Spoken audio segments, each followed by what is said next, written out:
Hello everyone, welcome back to my channel. So today's video is on the topic of the type of questions that are asked during PhD interview. So instead of just giving questions out of my own experience, I thought of inviting someone in my channel to discuss about the types of questions that are asked during PhD interview. So in my search of a person who might have more experience than I do, I have invited 4 people who are recently pursuing PhD and who have recently faced your PhD interview. So at the end, I got a response from one of my PhD batchmates, and the best thing about inviting her is that she had faced PhD interview in 3 different universities.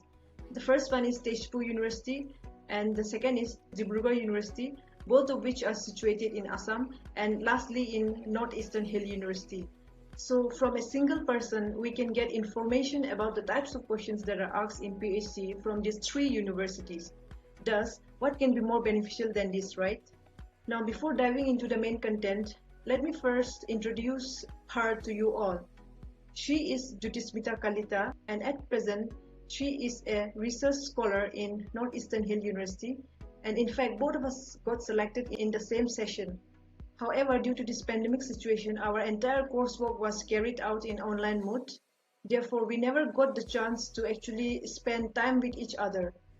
And even before she joined NEHU, both of us were unknown to each other. But in spite of that, she accepted my proposal, and for that I am extremely grateful to her. So she has completed her Master of Arts in Education in the year 2019 with a percentage of 79% from Cotton University, which is a state government university in Assam. And she had cleared NET twice. First, it was during 2019 December session, which was just after the completion of her master degree. She managed to clear her NET in assistant professor level, and in the consequent year in 2020, she had passed her junior research fellowship with a percentage of 68%. And guys, right now she is just 24 years old, and she had already passed her JRF as well as also got herself enrolled in PhD from a central university in India. Therefore, clearing JRF and getting oneself enrolled in PhD in such a young age can be itself considered as a milestone. Therefore, from this video, I hope that those candidates who are aspiring to clear their JRF and those who are preparing for their PhD will get inspiration from her. So today's video will consist of 3 sections. So the first section will consist of strategies that she had followed while preparing for her NET exam. The second session will consist of interview questions which was faced by her when she was giving PhD interview from these 3 universities. And the third and the last session will consist of those questions which I have faced while giving interview in PhD in Mizoram University and in NEHU. So now let us discuss them one by one. First of all, Jyotismita, thank you for devoting your precious time in my channel. So thank you very much for accepting my invitation. So Jyoti, my first question would be, what were the strategies that you used while preparing for your NET exam? First of all, I started making notes unit by unit, and secondly, the most important thing is concept building. So if we only make notes, but we have not clear concept about that topic, so it's not worth it. So we should have in-depth knowledge about that topic which I will cover. And thirdly, I started solving previous year question paper after clearing my concept. So solving the question paper is very much important. After all, it provides clarity of concept, and it also provides understanding of the paper pattern and also the question trend. And better we understand the paper pattern, the better we will able to study for it. So I would strongly suggest all the NET aspirants to analyze and solve the previous year question paper as much as they can. In my case, I analyzed the question paper from 2010 to 2019. Lastly, and most important, revision. It's very important. So I guess you wanted to say that one should first develop the concept and make notes and then proceed into the solving previous year questions to get oneself acquainted with the type of question pattern that are asked in previous years. And at the last, we should also do revision. I think that is what you are trying to say. Yeah. Yeah, even I agree with you that human minds are not machines. We do forget things. Therefore, it is very important for us to do revision before the exams. And also, instead of directly solving the question papers, it is first important in order to first get concepts very clear and only then dive into the other parts. So Yeah. thank you for your answer. And my next question is, what were the resources that you use while preparing for your NET exam? I mean, in a nutshell, what were the resources that you refer? So for resources, 80 to 90% are heavily dependent on the internet, YouTube, and Google. And a few of my MA textbook and MA notes I have followed as a supplementary. So I followed both books and also internet. Okay, thank you for your answer. So my next question is, can you give our reviewers some names of the books which you had referred for preparation of your NET exam? For paper two, I followed some books like for educational psychology, I followed S.K. Mongol's book, and for educational research, I followed Lokesh Kaul, and for educational statistics, prefer S.K. Mongol's book, and for educational technology, I followed J.C. Agarwal's book, and for philosophy and sociology, I have followed R.N. Sharma, and for guidebook, I have followed that is Arihant, but I did not heavily depend on that guidebook. I just used that book as a supplementary. And for paper one, along with the internet, I have followed some guidebook. First one, the Pearson's Teaching and Research Aptitude, and secondly, an Oxford book, which was written by Harpreet Kaur. This book I was mainly used for practicing the previous year question paper.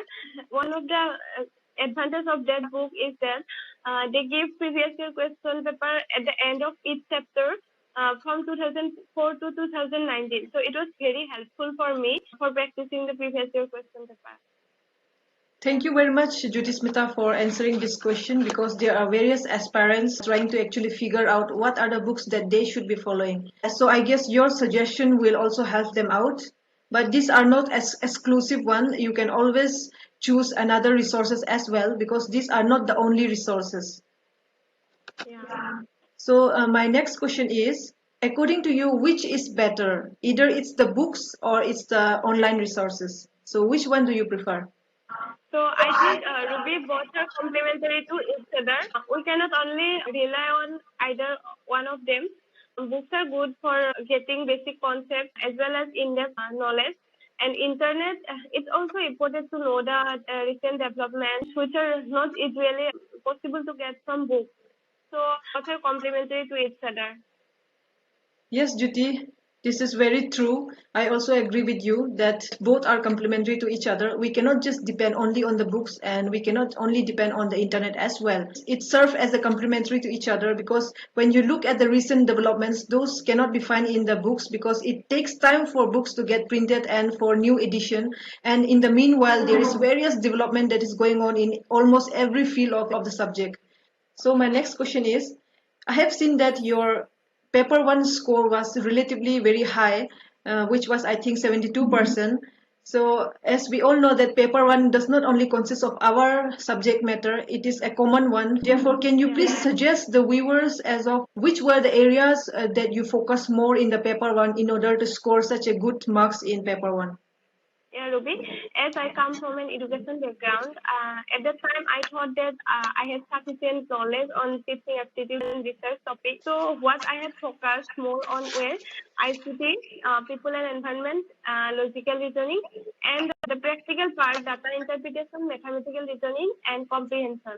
Out of all of these areas, I practiced around 10 to 15 comprehensions before around 1 month of my NET exam because we need to know the basics of all these areas, and course practice is very important because to learn and improve on time management skills. Thank you, Jyoti, for your response.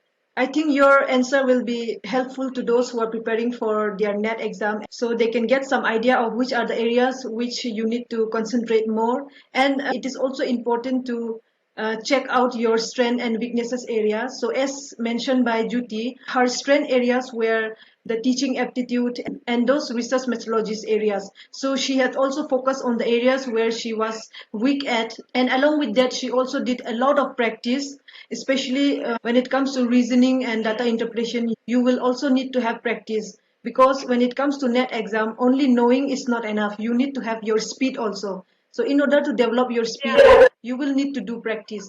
And even in case of comprehension, Jyoti has also practiced 10 to 15 comprehensions for clearing her net exam. So it's very important to practice comprehension as well.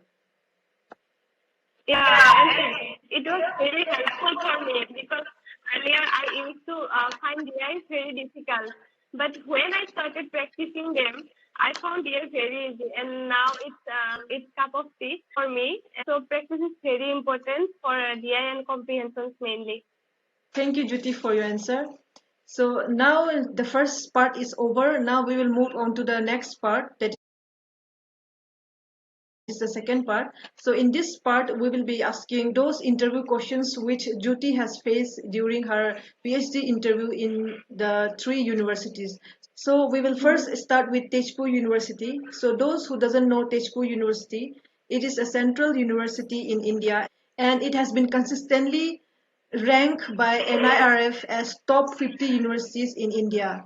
So Jyoti, first of all, tell us that which were the month and time when you faced the PhD interview in Tezpur University. It was on 14th August 2020. Okay, so what were the mood of interview, whether it was online or offline?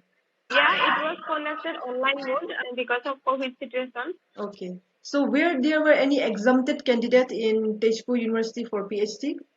Yes, they had an exemption for students having NET and JRF. So I was Okay, exempted. okay.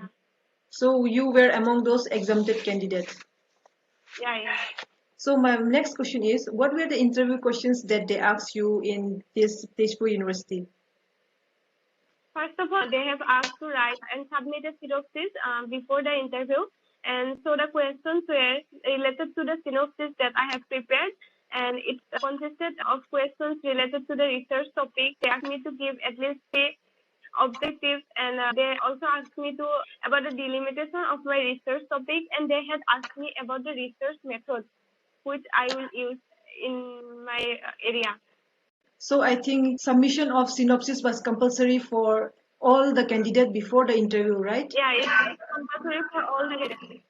Okay, so they have asked questions related to those synopsis only. Whatever you have written there, they have asked questions out of that only. Yeah. Okay, so if I'm not wrong, I think you have mentioned about that they have asked you about the research topic, three objectives of your research, and also the delimitation of the research and the research methods that are used. Yes. Is it correct? They are mainly focused on research area. Okay, thank you so much, Jyoti. So now we know that these were the questions that were asked to Jyoti when she was facing PhD interview in Tezpur University. So Jyoti, at the end, when the results were out and you came to know that you were not selected in that list, so what were your expectation and were you disappointed at yourself that you were not able to make it into the selected list? Yes, indeed, I was very disappointed in myself. I wanted to study at a school university, and it was my first preference. And my interview was also comparatively well. However, in the end, I was still positive that I will at least make it to other universities, and it was my first experience. So, yeah. Yeah, you are very right, because we cannot predict such kind of things. Failures can happen. Even in my case, my first experience was a failure, but still I have learned a lot from my first experience. So it's very good to know from you that you were still hopeful for your future and that you will be able to at least do better in your upcoming PhD exams.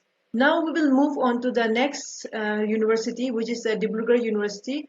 So it is a state government university in Assam. So, Jyoti, tell us about the month and year when you faced a PhD interview in Dibrugarh University. It was February 2021. Okay. So, what was the process of interview, and was there any exempted list in that PhD exam? The interview was offline, and there was an exempted list for those having NET, JRF, and MPhil. And the criteria of selection were that 50% will be selected through the entrance exam and 50% through the exempted list.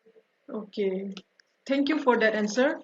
So my next question is, what were the interview questions that they asked you in the PhD interview in Dibrugarh University? First of all, they asked me about my background, like my postgraduate percentage and thereof. And next, they asked me to give any two favorite subjects, and I said research and philosophy. So then one of the teachers asked me about the differences between comparative and correlational research. And one of them asked me about the type of research. And next, they asked me about the type of descriptive research. And next, they have also asked me about which philosophy I like the most and why. And next, they asked me if I had any research topic in my mind on which I am planning to research. Lastly, they also asked me why I did not try for MPhil, and if I get in another university after getting selected there, then I will opt for another university or not. That was the question. That were Okay. the questions. Thank you, Juti, for your answer. So I guess they ask questions mostly from the research related part. So if I'm not wrong, let me highlight the points which you have Yeah. mentioned. So first you have said that they have asked you about questions related to what were your favorite areas and those areas that you were interested in. And then next they also ask you about the difference between comparative research and correlational research. And they have also asked you about the types of descriptive research, and they have also asked you about which exactly are the areas within the philosophy which you like and why. Yeah. Which philosophy I like the most? They asked me. Okay. And I said that I liked Buddhist philosophy. And then they asked me about what is the basics of Buddhist philosophy. Okay. So they will ask you connected questions. If you answer this, then they will ask questions Yeah, related to that area again, if I'm not wrong. yeah, yeah. Okay, okay. Yes, yes. You are right.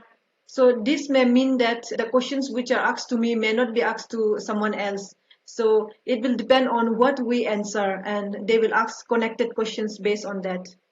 So Juti, now that we have discussed about the two universities which you have faced your interview in PhD, that is the Tezpur University and Dibrugarh University. So among these two, in which university you feel more nervous? Actually, I was more nervous in my first experience, which was with Tezpur University. Moreover, it was conducted in online mode, so I was nervous. But when it comes to Dibrugarh University, I was less nervous, and even the teachers who interviewed me, they were very friendly and welcoming. So it made me more comfortable. Okay, thank you for that answer. So, Juti, I'm going to ask you this question again. So, at the end, when you came to know about the selected list, were you disappointed this time that you were not selected again? And what were your expectations? To be frank, I did hope that I will get selected as I already had a JRF by that time. Moreover, Dibrugarh University is a bit far away from my hometown. So I thought that I still have options of universities like Nehu, Cotton, and Guwahati University. Yeah. Okay, so you were still hopeful that there are other universities such as Guwahati University, Cotton University, and Nehu, which is much nearer to you. So you were not that much sad because you still have chances of getting selected in other university, which is nearer to your hometown. Yeah. Okay, that's very good to know. In spite of feeling stress, you should focus on your next step. Focus on what are the options that are still available with you. So this is not the end, and you Yeah. still have chance. So you should prepare for your future steps instead of thinking about the failure. Yeah. We should not lose hope. Yes, that's very true. I think many of the viewers who are watching us right now will also get inspiration from your story. Now that we have discussed Hopefully. about these two universities, now we will move on to the next university, which is Northeastern Hill University. So, Juti, now that you have already experienced facing interview in two universities, so at the end when you came to Nehu for your interview, were you still feeling nervous? To be frank, I was nervous firstly because my English communication is not very good, and I know that the interview will be entirely in English, so I was nervous at that time. Okay, thank you for your honest answer. I really appreciate that because it's important for us to identify our weakness and improve on those areas. So I really appreciate the way how you frankly said that you were nervous because you feel that your English was not that good. But I think your English is very good. Now that I'm interacting with you, I can definitely say that. But since it's a skill, we can always improve on that. And I really think that when you stay here in Nehu itself, you will improve your English to a great extent. Because even in my case, before coming to Nehu in Emet, I was so bad in English. I couldn't even say a single line in English. But just within these 2 years, I improved a lot. And this was all because of the people around here and my friends. And here we used to communicate in a daily basis in English. So it was a great help for me. So I think even when you stay here, you will also improve your English to a great extent.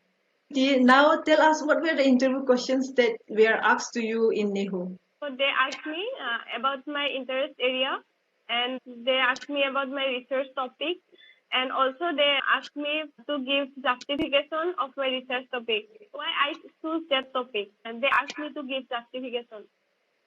Okay, so I think they asked mostly on the research areas, like what were the topic and why you want to do research in that area. So for that you will need to do some review of literature also. Yeah, and justification of study is very important. If you are not aware about what is the need for that study, then it's totally the research will be blind. Yes, you are very right. I agree with you. So, my dear viewers, when you go for a PhD interview, don't just go blank. At least have some idea of what are the topic that you want to do and why you want to do research in that area. So you should have this answer with you. So for that you will need to do some background study as of if this topic is new or it has been already studied or not. And if it's not yet studied, then what will be the significance of that study? So you will have to know all these things. Yeah. So the selection process in Nehu was carried out in offline mode, and the entrance was conducted in February 2021, and there was no exempted list. Everyone was supposed to appear for the entrance, and those who passed the entrance were called for interview in the same day. So I still recall when our interview was going on. I think it was already around 5 to 5:30 when Jyoti Smita was finally called for our interview, and she was just before me. Yeah. So it was already very dark and she was in a rush because she has to go back to her hometown in Assam. And there was also a time when she was like, I don't want to give this interview anymore because it's too late and I have to go back and it's very dark. My parents has also not accompanied me. So she was very nervous. She wanted to go back, but still she gave her interview at the end. Even I told her to give the interview and finally she got selected in Nehu. So I think that was a great decision that you have made to finally appear for the interview. Yes. Yeah. So since the result were out in March, which was 1 month after the interview. So when the result was finally out, what were your expectations? Were you fully confident this time that I will get through this selection list this time like that? I have 50% expectation that I will get in Nehu. The reason being there were already many CRF candidates I Yes, met yes, I do in remember that. interview. Yes. So I have only 50% expectations for getting selected. To be very frank, even I was so nervous and I thought that even I will not get selected because there were so many GRF already there in the Yeah. interview. So this was all about Jyoti and her experience in the three universities, that is Tezpur University, Dibrugarh University and Nehu. So I hope at the end that those candidates who are aspiring for their NET exam as well as those who are preparing for their PhD will get benefited from this discussion with Jyoti Smita. And lastly, I would like to again say that thank you very much Jyoti Smita for accepting my invitation and for spending your valuable time in my channel. So thank you very much. So take care Jyoti and see you next time. See you. Take care. Bye. So guys, now we will move on to the third and the last part where I will share my own experience of PhD interview in Mizoram University and in Nehu. So my first experience of facing PhD interview was in Mizoram University. The entrance exam was conducted in 15 October and there was no exempted list. Everyone was supposed to appear for the entrance in Mizoram, and the interview was conducted during 19 and 20 October. So this was my first experience, and by that time my master degree result was not yet out. In fact, I have just finished my fourth semester last exam on 16 October, and the PhD interview in Mizoram University was on 19 and 20 October. So the process was carried out in online mode, both the entrance as well as the interview. So here in this picture, you can see that I was trying to join the meeting. So the interview was carried out through Google Meet. And this was the picture of the external. So due to security reason, I have blurred their face. So in Mizoram University, they didn't ask much question. The first question that they asked was to introduce myself. And they also asked me where I come from. So this was their first question. And the next question they directly asked were whether if I was a JRF candidate or not. So by that time I already had my JRF. I cleared my JRF during my third semester itself. So they asked me if I had JRF or not. Then I said yes. After that they asked me if my final semester master degree result were out or not. So I said it was not yet out and that I have just finished my exam on 16 October. And they have also asked me if I have applied for PhD in any other university. So I said I didn't apply because that was my first university that I applied for. After that, they also asked me if I got selected, then if I were willing to join Mizoram University or not. Then I said definitely I will join the university because that is what I applied for. The next they asked me what was the research topic in my master degree dissertation. So I told them about my dissertation topic, and I have also highlighted the findings of my master degree dissertation. Next they asked me what I mean by the term research. So I told them what I meant by research. And after that they asked me about what was the difference between the population and a sample. So these were very basic questions. I was able to answer all the questions, and they didn't ask me much. These were only the questions that they asked. So in my mind, I already know that I will not get selected here because in spite of having GRF, my result was not yet out. So it's not possible for someone to get selected without having passed the master degree. So it's mandatory for a person to get selected in PhD to have at least 55% marks in master degree. But even though it was a great experience for me, I got to learn about how to face interview and what were the possible questions that are mostly asked in interview. So it was a great experience for me. Now I will move on to the next, which is Northeastern Hill University. So this was the second university that I tried. And to be very frank, this was the university that was in my first preference list. And I really wanted to study here. So therefore, I didn't wanted to lose my scope of not getting selected here. So for that, I did a lot of preparation. I also prepared my own research proposal. This was my research proposal. After the interview I have faced in MZU, I got a lot of time for preparation for this interview in NEHU because in NEHU the PhD entrance and interview was conducted in 2021. So I got 2 to 3 months for my preparation. So in that 2 to 3 months, I have prepared a detailed research proposal where I have mentioned each and every aspect of my research, the topic, the sampling technique, the method that I'm going to use. So I have highlighted that I will use mixed method research in my research topic. And for my this research topic, I have also developed my own tool. So I developed attitude scale as well as MCQ questions. So this was how I prepare myself. So the research questions that were asked in NEHU interview were, at the beginning they asked me to introduce myself, and after that they asked me about what is a research, and next they asked me to explain about the steps of research, and next they have also asked me what is a hypothesis and why it is used. So I have mentioned in my answer to this question that hypothesis is a tentative statement which are meant to be tested, and it has to be proven in order to get accepted or rejected. And I have also mentioned that in exploratory research, hypothesis is not needed. After that, they asked me questions related to this area because since I have highlighted about the exploratory research, so they asked me about what were the types of exploratory research and what were the types of qualitative research. So there I have explained about the qualitative research such as case study method and phenomenological research. After that, they asked me questions related to this phenomenological research. So these were all about the research, and they asked me connected questions. Whatever I give answer, they asked me questions deeper and deeper into that topic. So this was how the questions were framed. Since I have also mentioned about the mixed method research that I was planning to use in my research proposal, so they have asked me about the types of mixed method research. So I have explained that there are mixed method research such as explanatory mixed method design and exploratory mixed method design, as well as triangulation designs. After that, they asked me about what were the difference between explanatory mixed method design and exploratory mixed method design. So I gave all the response one by one.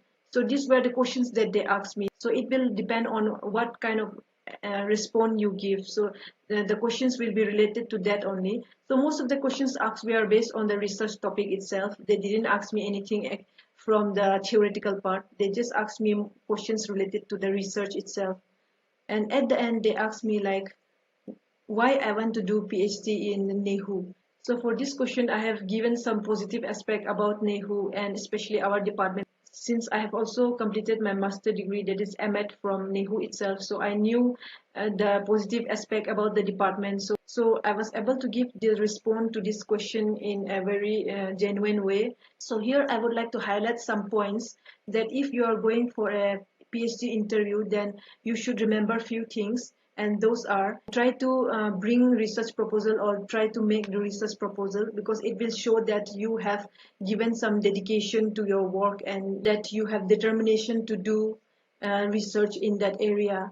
And next is if you have attended any kind of workshop related to research methodology, then that certificate, you can also bring such kind of certificate. But remember one thing, that if you bring such kind of certificates, they might ask you questions related to that area.